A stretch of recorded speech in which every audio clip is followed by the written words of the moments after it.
انا هموت من الجوع.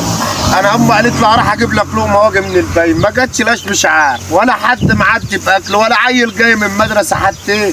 او في واحد جاي اهو. تعال يا ولا خد اقول لي بتستلمها فندق. طب اوعى سيبها اقول. مستلمة في المدرسة. تستلمها في المدرسه؟ او انت رايح فين؟ حد مش راضي تستلمها لابوي. روح يا دي قطعك وقطع ابوك. الله انا راح اجيب لك ابوي. راح تجيب ابوك؟ طب روح يا اخويا هات ابوك. انا بخاف ولا الله؟ ده بسكوت المدرسه ده حلو قوي. هجيب لك ابوي. ابوي اشلا في واحد خطف البسكوتة مني قاعد هناك اهو. خطف البسكوته منك؟ ابن مين دي؟ واحد قاعد هناك اهو. طب ده انا قاعد مستني البسكوته دلوقتي، ما اتغداش واحد مستني البسكويت هو ياخدها منها. ده انا هقطع خبره دلوقتي. انا هقطع خبر.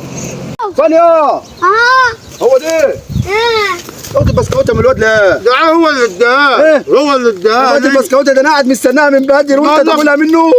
انت مفجوع لاش كده؟ هو ليه قاعد هنا؟ افتكرني شحات قال له خد يا عم الحاج. هو اللي قال لك خدها ولا انت اللي خطفتها منه؟ هو اللي قال لي خدها. مش انت اللي قلت لي خدها؟ لا انت اللي خطفتها من الولد. انا هوديك النقطه دلوقتي عشان خدت البسكوته مني. لا هو انا قاعد مستناها من بدري وانت تاخدها منه. استنى امشي معايا على النقطه. امشي والله انا ربنا.